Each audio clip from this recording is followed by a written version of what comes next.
ಆರಂಭದಲ್ಲಿ ಗ್ರಾಮ ದೇವರಾದ ಶ್ರೀ ಸಿದ್ದೇಶ್ವರ ದೇವರನ್ನ ಎನ್ನ ಹೃದಯ ಮಂದಿರದಲ್ಲಿ ಸ್ಮರಿಸಿಕೊಂಡು ಇವತ್ತಿನ ಈ ಕುಂಬಾರ ವಸತಿ ಶಾಲೆಯ ಈ ಸ್ವತಂತ್ರೋತ್ಸವದ ಕಾರ್ಯಕ್ರಮಕ್ಕೆ ಆಗಮಿಸಿರ್ತಕ್ಕಂಥ ನಮ್ಮ ಶಾಲೆಯ ಎಸ್ಎಂಸಿ ಅಧ್ಯಕ್ಷರಿಗೂ ಉಪಾಧ್ಯಕ್ಷರಿಗೂ ಹಾಗೂ ಸರ್ವ ಸದಸ್ಯರಿಗೂ ಹೃತ್ಪೂರ್ವಕವಾಗಿ ಈ ಕಾರ್ಯಕ್ರಮಕ್ಕೆ ಸ್ವಾಗತವನ್ನು ಕೊಡ್ತಾ, ಅದೇ ರೀತಿಯಾಗಿ ಈ ನಮ್ಮ ಶಾಲೆಯ ಮುಖ್ಯೋಪಾಧ್ಯಾಯರು ಹಾಗೂ ಸಹಶಿಕ್ಷಕರಿಗೂ ಸಹಿತ 79ನೇ ಸ್ವಾತಂತ್ರ್ಯೋತ್ಸವದ ಹಾರ್ದಿಕ ಶುಭಾಶಯಗಳನ್ನು ಸಲ್ಲಿಸ್ತಾ, ನಮ್ಮ ಯುವ ಕಾರ್ಯಕರ್ತರು ಬಂದಿದ್ದಾರೆ, ಅವರಿಗೂ ಸಹಿತ ಸ್ವಾತಂತ್ರ್ಯೋತ್ಸವದ ಹಾರ್ದಿಕ ಶುಭಾಶಯಗಳು.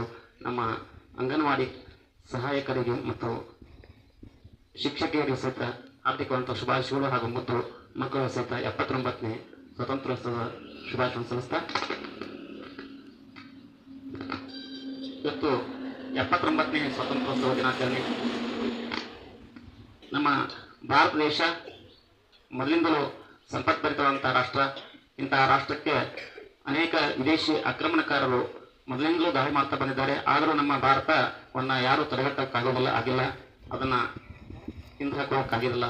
ಅನೇಕ ಆಕ್ರಮಣಕಾರರು ಭಾರತಕ್ಕೆ ದಾಳಿ ಮಾಡಿದರು. ತದನಂತರ ಪೋರ್ಚುಗೀಸರು, ಡಚ್ಚರು, ಆಂಗ್ಲರು ಅನೇಕರು ನಮ್ಮ ದೇಶದ ಮೇಲೆ ತಮ್ಮ ಸಾರ್ವಭೌಮತ್ವವನ್ನು ಸ್ಥಾಪಿಸೋಕ್ಕೆ ಪ್ರಯತ್ನಪಟ್ಟರು. ಅದರಲ್ಲೂ ಆಂಗ್ಲರು ನಮ್ಮ ಭಾರತವನ್ನು ಸುಮಾರು 100 ವರ್ಷಗಳ ಕಾಲ ತಮ್ಮ ಸುಪರ್ದಿಯಲ್ಲಿ ಇಟ್ಟುಕೊಂಡಿದ್ದರು.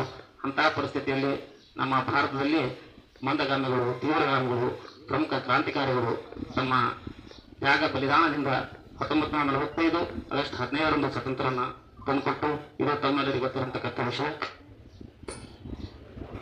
ಮುಂದೆ ಭಾರತಕ್ಕೆ ಒಂದು ಸುಭದ್ರ ಸಂವಿಧಾನವನ್ನು ಡಾಕ್ಟರ್ ಬಿ ಆರ್ ಅಂಬೇಡ್ಕರ್ ಅವರ ನೇತೃತ್ವದಲ್ಲಿ ರಚನೆಯಾಗಿ ಅದನ್ನು ಸಹಿತ ಜಾರಿಗೆ ತಂದರು.